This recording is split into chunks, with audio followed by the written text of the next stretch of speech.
I'd like to call to order the Proctor City Council meeting for Monday, October 3rd, 2022. Could you please stand for the Pledge of Allegiance? Pledge allegiance to the flag of the United States of America and to the republic for which it stands, one nation, under God, indivisible, with liberty and justice for all. We'll perform a roll call at this time. Councilor Benson? Present. Councilor Reuter? Present. Councilor Johnson? Present.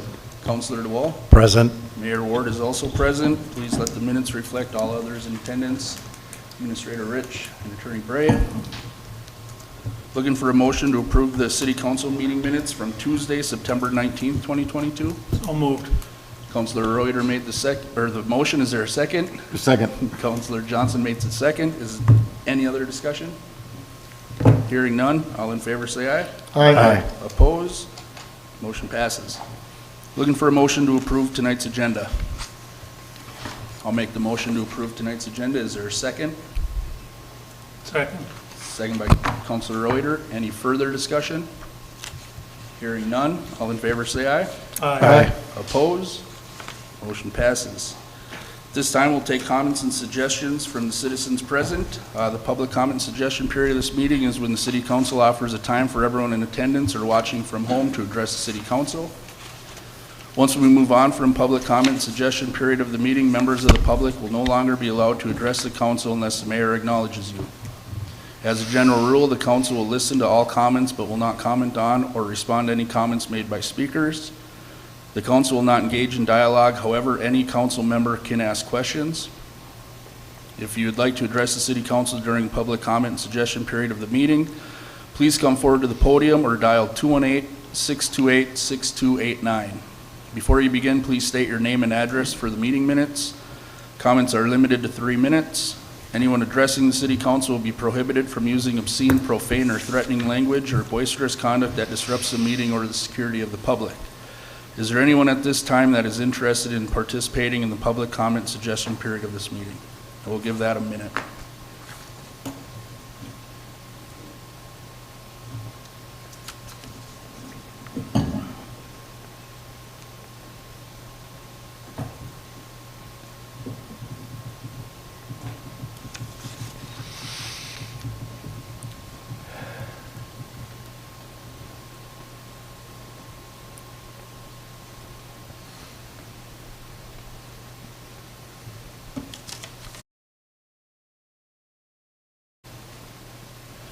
Hearing none, we'll move on.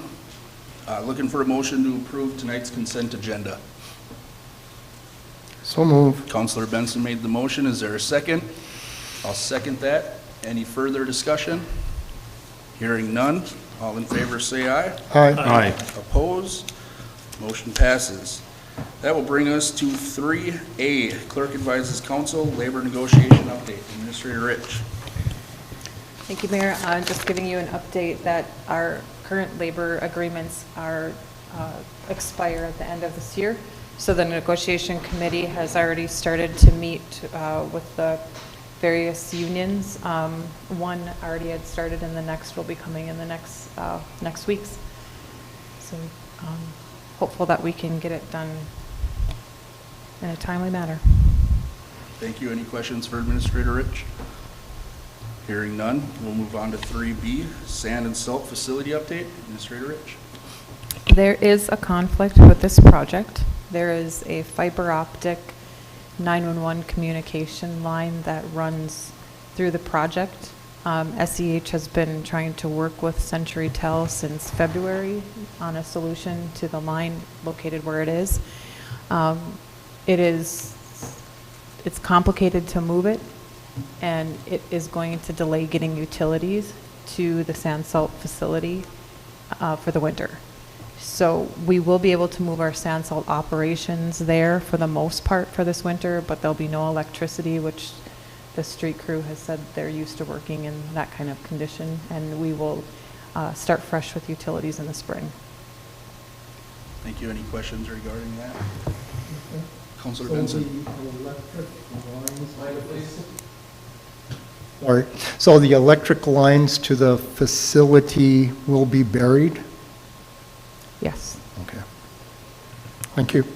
Thank you. Any other questions? Hearing none, we'll move on to 3C, boiler fire report and next steps, Administrator Rich. So you were advised that we did have a fire in our electric boiler this last Thursday. No one was injured. The fire department had a great response. We had great mutual aid from other departments. I met with our insurance agent, Eric Madsen, today. We'll be having an adjuster come tomorrow and figure out what our next steps most immediately is to get a heat source back into City Hall, and then to make some decisions on the future heat of this building. It kind of changes the configuration of what we had originally planned. So we're waiting for some quotes from Johnson Controls and getting temporary heat in the building. We're waiting for some solutions. Councilor DeWalt. Excuse me. We approved 2 gas boilers. They're not up and running. So they were, and then that's when we had an insurance claim where they, the intake air blew on them and they froze. And we were working with the insurance company to get full replacement value out of them rather than just repair, because with the repair we would lose our warranty. So we had been working with the insurance to get more out of that claim than what we got. How many months has that been? The claim was settled in July. Settled. Meaning they gave us the original payout in July. And what they were waiting for was the appraisal on the building to show that having non-warranted boilers affect the value of the entire building. And so we were waiting on the appraisal to do that. And in the meantime, this happened.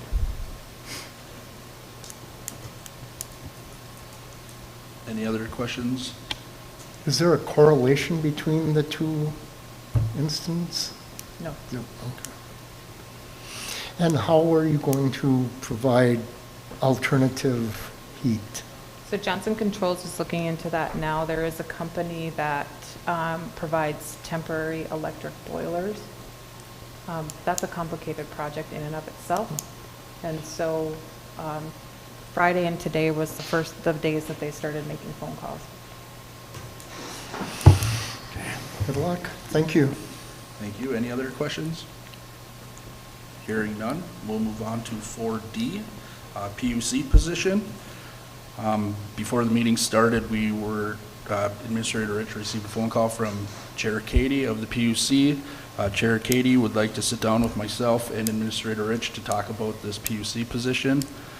So I will make a motion to table this and keep it under unfinished business until after that meeting happens. If there is a second. Second.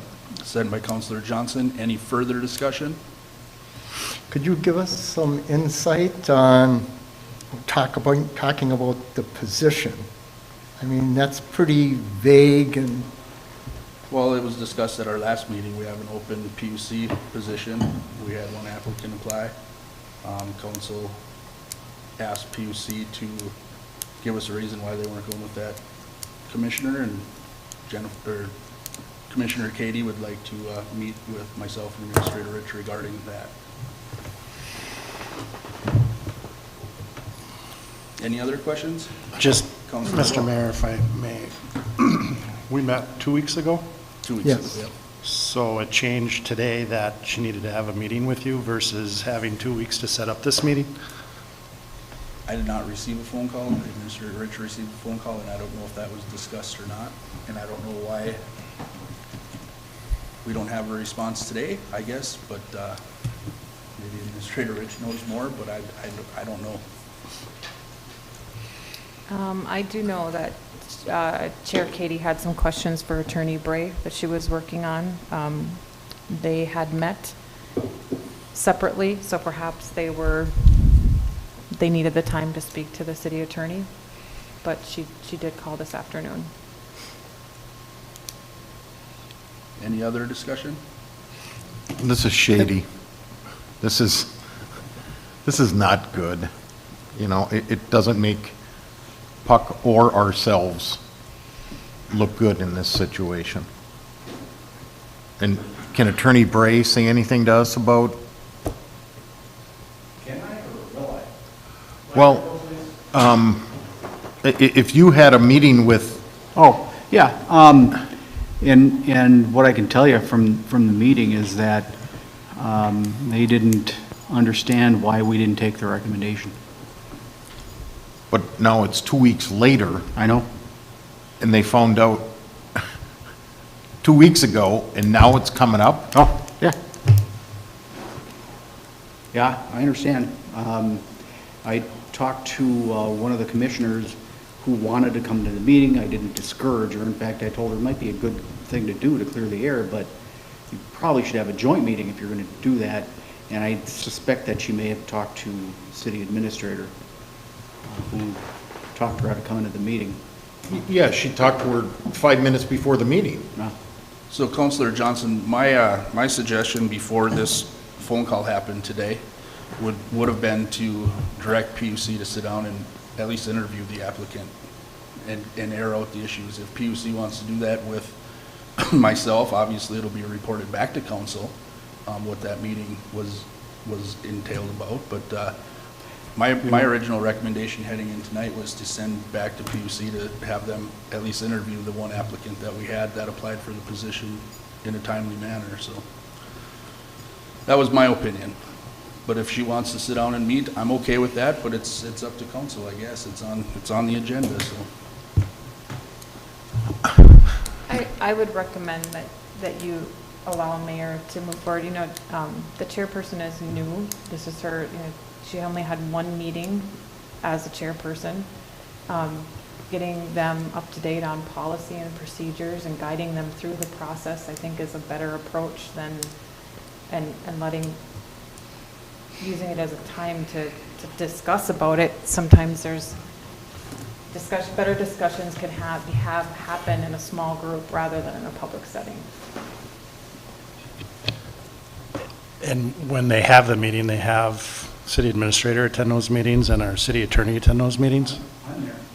to guide them. So, I'm there. And sometimes the city administrator is there, but not all the time. Or you're meeting at this meeting with the mayor? Or regular PUC meetings? no, I'm just saying in general.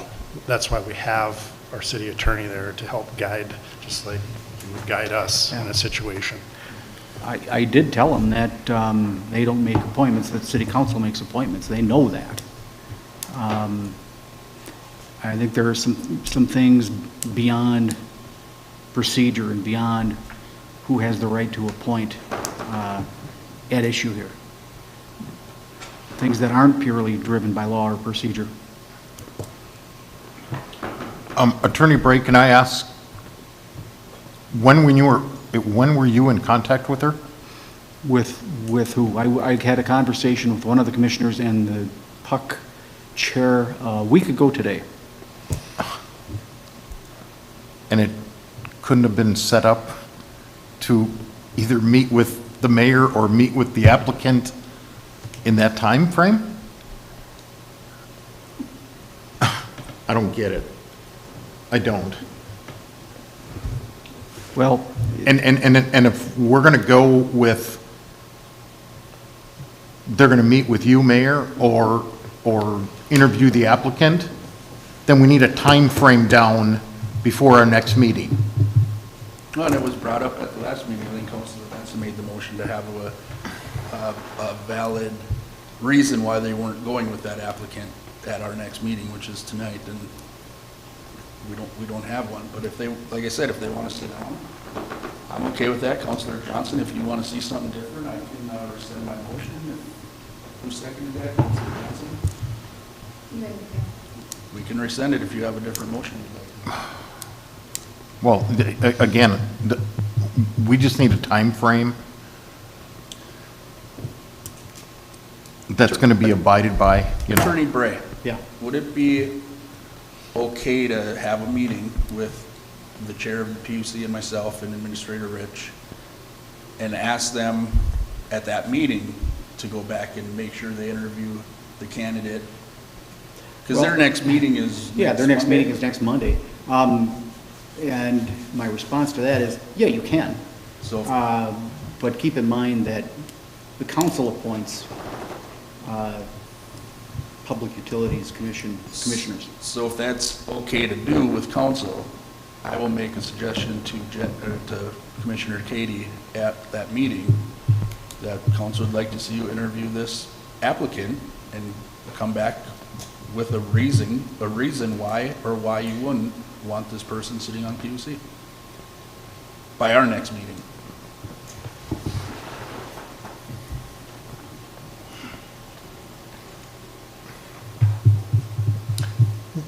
Mr. Mayor,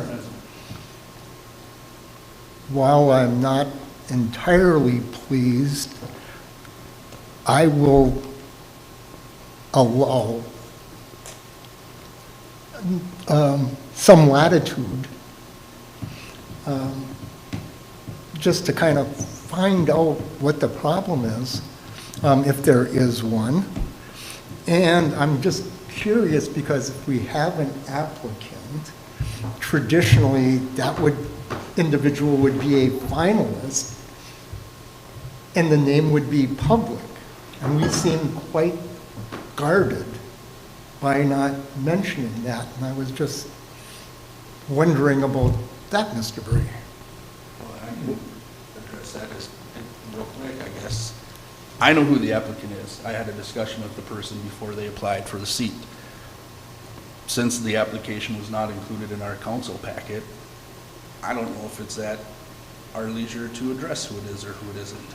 Well, if somebody made it probably is something that is covered by the by public data laws, but I don't know that we can, I mean, if somebody made a demand for the information, we would probably have to give it. But we don't have to do it now. Nobody's made such a demand in writing, and so we don't have to provide the information. And if I might, it was my decision not to put the applicant in the packet because the recommendation was not about the applicant, it was about extending the application period. So I felt that there was no recommendation to or to not appoint this applicant. So I felt that the identity of the applicant was irrelevant because it wasn't part of the recommendation. And I don't have a burning desire to know the applicant other than if they're worthy and well qualified and what's the reason for the holdup. And I mean, I certainly appreciate committee members asking, committee or commissioners, asking questions of those who want to be on the commission or boards, committees.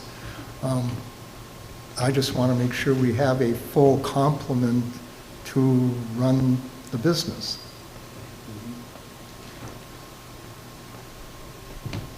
As it stands now, there are only 2 commissioners, and if one commissioner is not there, they can't take any action.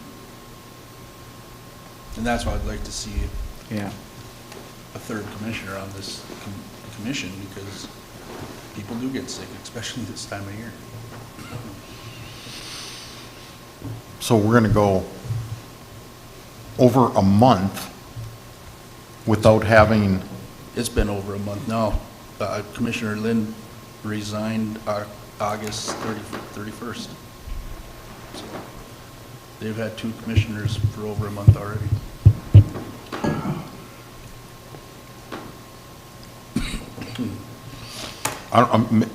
maybe I'm wrong, but I almost feel like as a city council, we should just accept the person that applied and bypass the puck.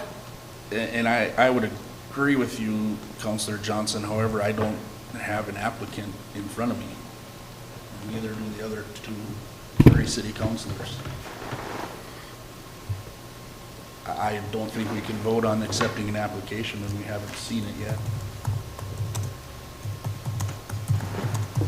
So at this point, to move this forward, your motion on the table was, My original motion was to table this, keep it under unfinished business, and have Administrator Rich set up a meeting with Commissioner Katie and myself. I didn't say this in my original motion, but it was discussed under discussion that I would give that direction, that we'd like them to sit down and interview the applicant, and by our next meeting, come back with a recommendation as to whether they don't want to put that applicant on the commission. So we're going to give another 2 weeks. Okay. 1 week after their next meeting, I guess, you know. If they meet Monday, we'd be on the following Monday, so.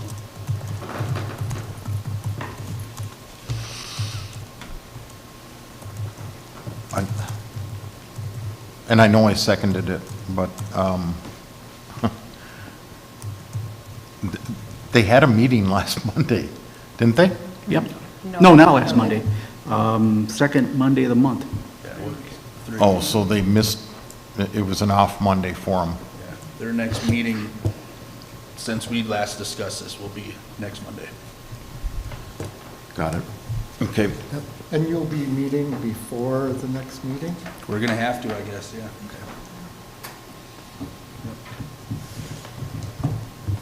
So we have a motion and a second on the floor. Any other discussion?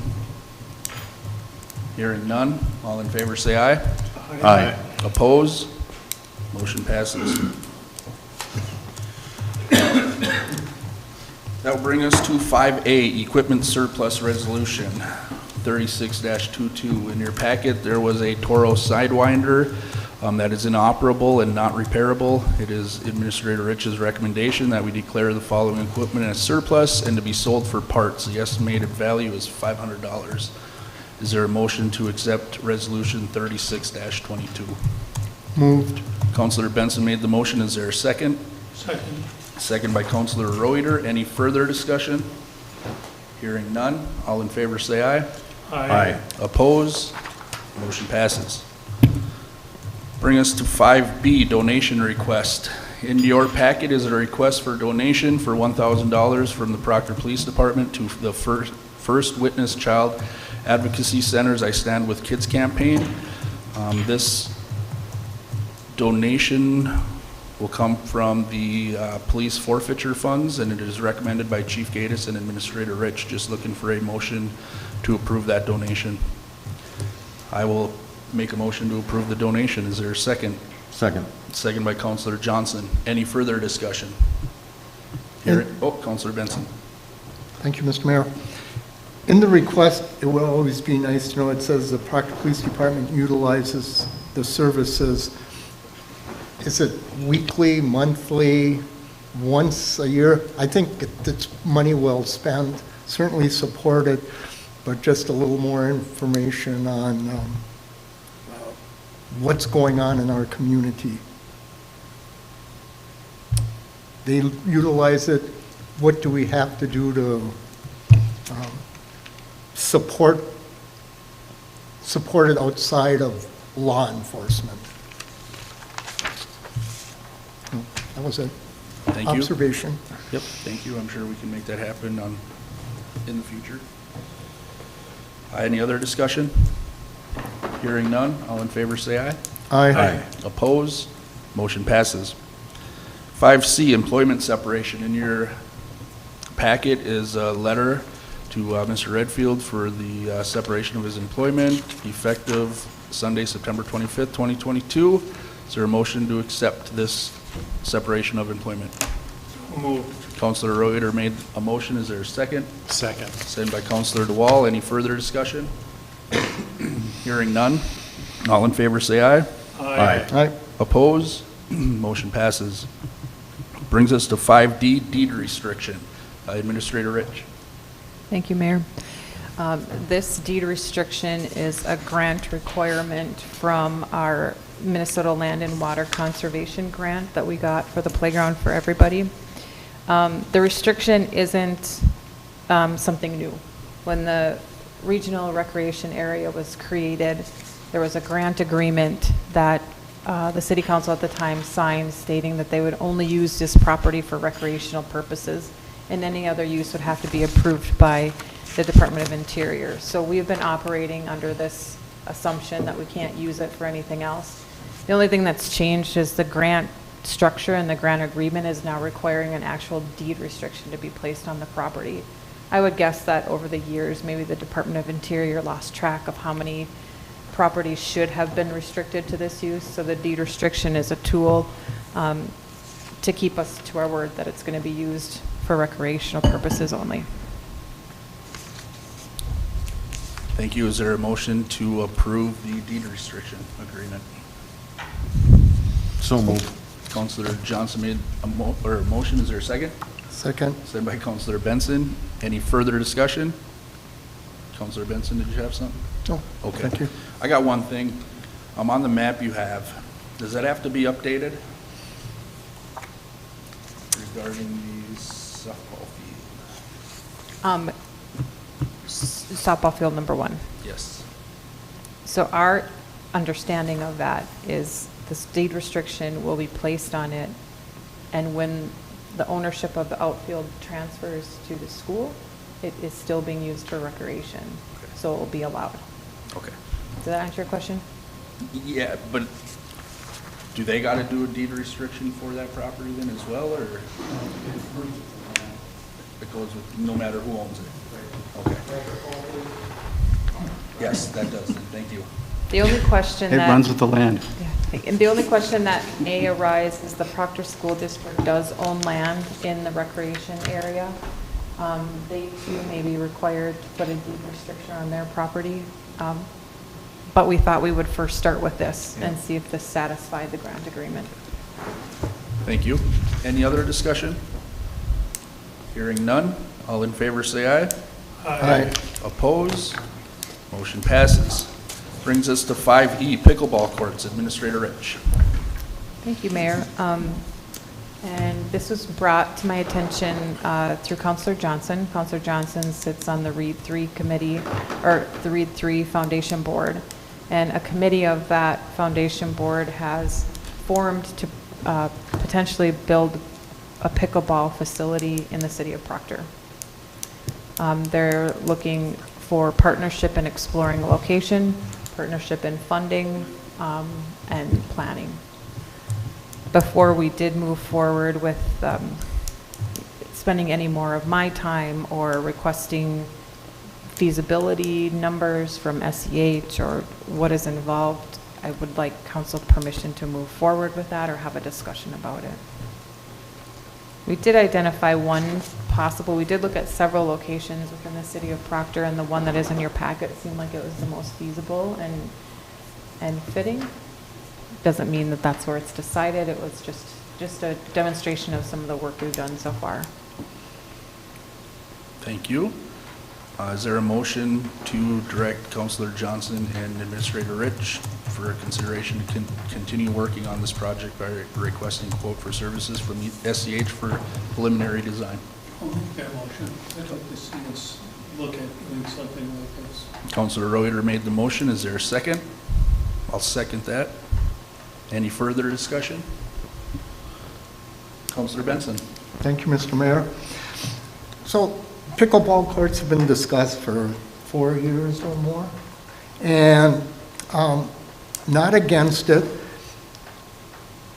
I like the idea of having it multi-use because we've seen things come and go. Proctor at one time put a priority on establishing tennis courts. That went nowhere.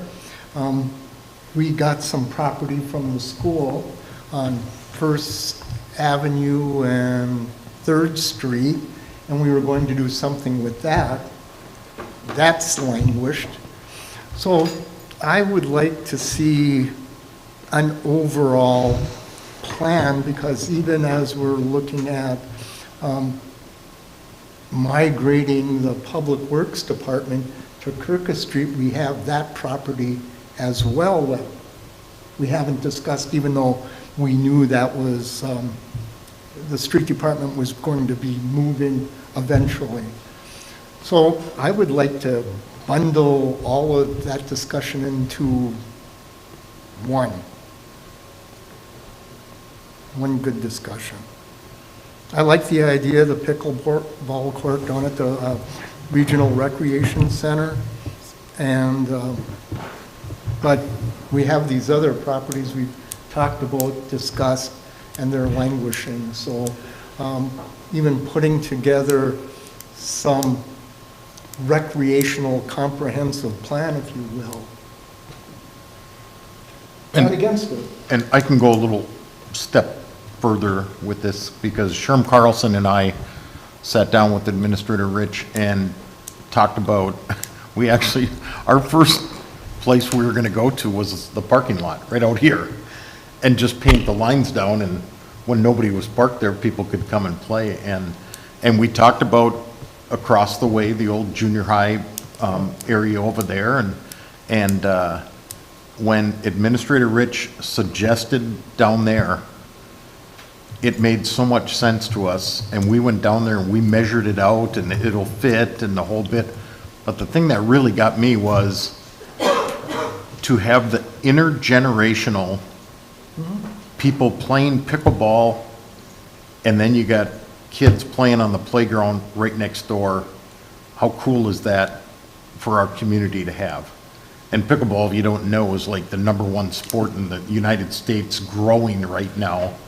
And they're all over the place, you know, and the Reed Foundation is willing to put some money forward to help fund this project. So, and to work with the city and the school and the Reed Foundation, I think is a great thing for our community. And I do understand what you're saying, you know, because I know that the mayor had a contractor across the way there, and it was like $100 and some odd thousand to try to redo it. Well, you know, then you got to worry about neighbors and all that kind of stuff with it. Well, down there, you don't have to worry about that. So, you know, there has been a little bit of thought put into this. So.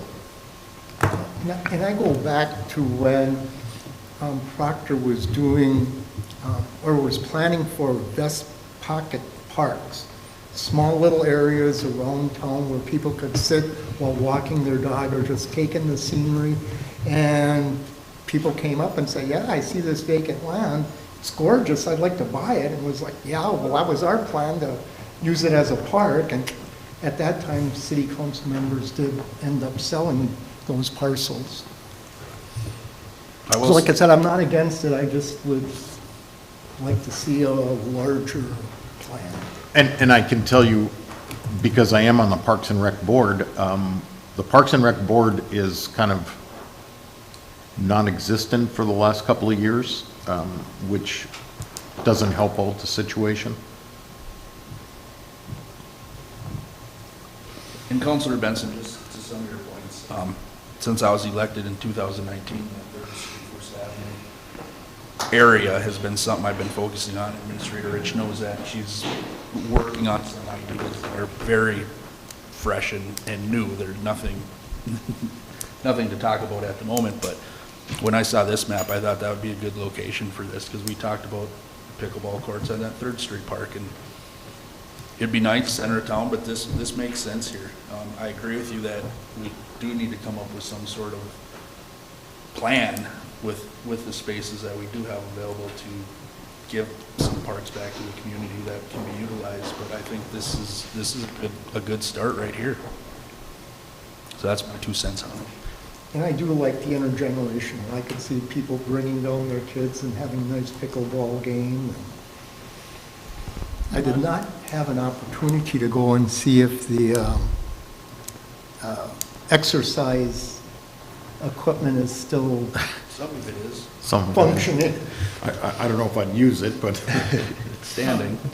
I think we ought to, you know, we've got a proposal for the 2 groups to work together to maybe get something like this going. I think we should take advantage of that, try to move forward with that. But then I agree with Mr. Benson, you know, we've got land over close to us here, you know, that hopefully is going to become available sometime. Plus, we've got land other places, and you know, maybe now's the time for us to get the Parks and Rec Committee back to being an actual committee and have this as one of their first things, is sit down and give us an overview of how we can utilize this land for recreation. I agree. Thank you. Any other discussion? Good discussion, Council. Thanks. We have a motion and second on the floor. All in favor, say aye. Aye. Oppose? Motion passes. That will bring us to 6A, sale or purchase of property. Looking for a motion to go into a closed meeting pursuant to Minnesota State Statute 13D 06, subdivision 1B, labor negotiations. So moved. Councilor Reuter made the motion. Is there a second? Second. Second by Councilor DeWall. Any further discussion? Hearing none. All in favor, say aye. Aye. Oppose? Motion passes. Please shut your mics off.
resume the regular city council meeting, and that will bring us to members' concerns. Councilor Benson. I have nothing at this time, Mr. Mayor. Thank you. Councilor DeWalt. Nothing at this time. Thank you. Councilor Johnson. I have nothing. Thank you. Councilor Reuter. Same as everyone else, nothing. You guys left me a lot of time, I guess. Yes. So, perfect. I got a few things. Trunk or treat reminder is gonna be Halloween Day, Monday, October 31st, from 4 to 6. Again, the Proctor Fire Department bingo fundraiser, October 28th, at the Buffalo House Junction. Doors open at 5, bingo starts at 6. In our packet today was a Mayor for a Day essay contest again, like we've done the last previous years. So that will be starting. Check our, is that gonna be on the website? Mayor for a Day? Yeah, check our website and we'll reach out to the schools for that as well. Council received a Coalition of Greater Minnesota Cities newsletter from Administrator Rich a few days ago. Hopefully that was read, and if you're interested in that conference, please let her know. Flipping through my notes here. We do have to appoint somebody to the I-35 committee that we discussed last meeting. It was supposed to be on September 30th, but we can extend it for a few days or whatever, so if we have any recommendations, please let Administrator Rich know on that. I believe that was somebody from our business community as well, right? I pass my recommendation on to the committee. Awesome, thank you. And then, oh, go ahead, I'm sorry. You sent it to that email address? You sent it right to the Yes. email address? Okay, thank you. Perfect, thank you, Counselor. And then I believe this Friday night at 7 PM at Hermantown is the annual Proctor Hermantown football game. Mayor Boucher in Hermantown and myself have another friendly wager going on. Winner gets to, or the winner of the bet, the loser of the football game, gets to wear the opponent's jersey at the next city council meeting. So hopefully he'll be wearing a Proctor jersey this go around, and we'll see how we do. But so that's all I have today. Administrator Rich, did you have anything else? I do not. Thank you. How about Attorney Bright? Nothing. Perfect, thank you all. Looking for a motion to approve the bills in the amount of $228,960.91. So moved. Counselor Reuter made the motion. Is there a second? Second. Second by Counselor Johnson. Any further discussion? Hearing none. All in favor say aye. Aye. Oppose? Motion passes. Looking for a motion to adjourn. Make a motion, we adjourn. Counselor DeWall made a motion to adjourn. Is there a second? Second that. Any further discussion? Hearing none. All in favor say aye. Aye. Oppose? Motion passes. Thank you.